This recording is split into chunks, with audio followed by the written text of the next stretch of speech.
Assalamualaikum, salam literasi.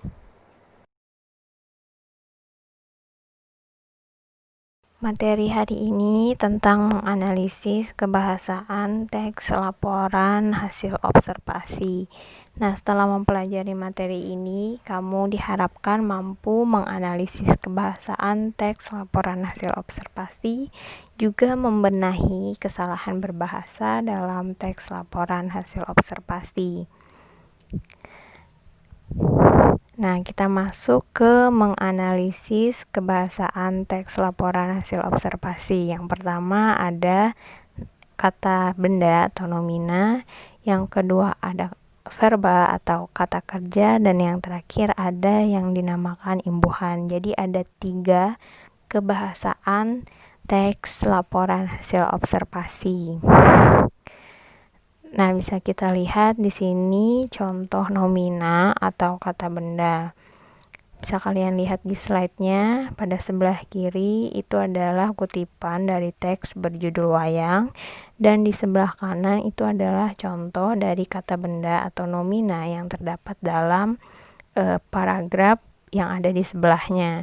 Nah, di situ terdapat kata benda wayang, pertunjukan, warisan budaya, kebudayaan, lembaga seni budaya Indonesia, UNESCO, dan juga boneka. Jadi untuk kata benda sendiri itu suatu objek.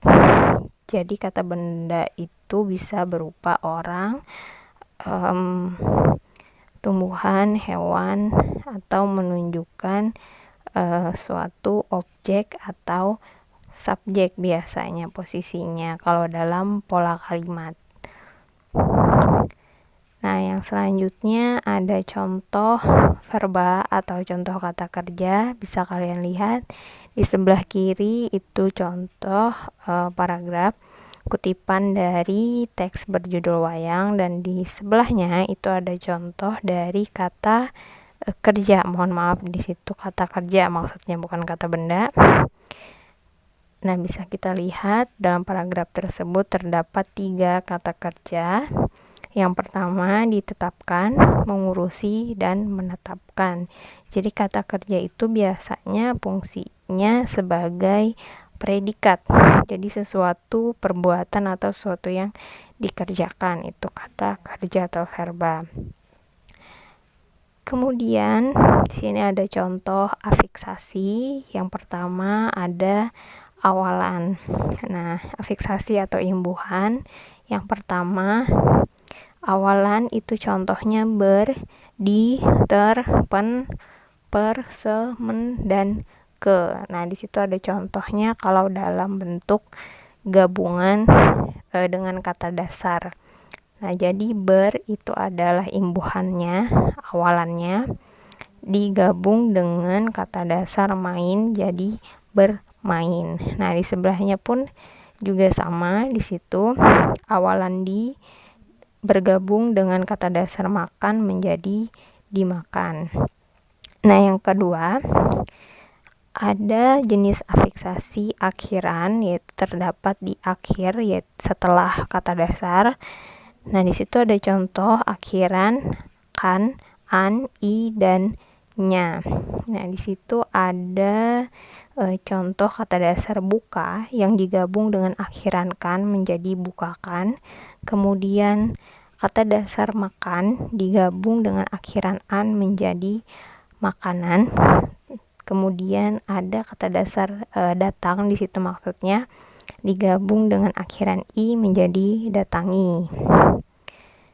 Nah, contoh yang selanjutnya ada sisipan. Ini biasanya terdapat di tengah-tengah. Nah, di sini ada contoh sisipan l, m, r, e, dan in. Nah, pada contohnya itu ada kata dasar tali yang diberi sisipan l, diberi sisipan m, jadinya temali. Jadi dari kata dasar tali menjadi temali. Nah, yang selanjutnya awalan juga akhiran. Nah, di sini ada awalan dan akhiran peran, penan, beran, kean, dan se-nya.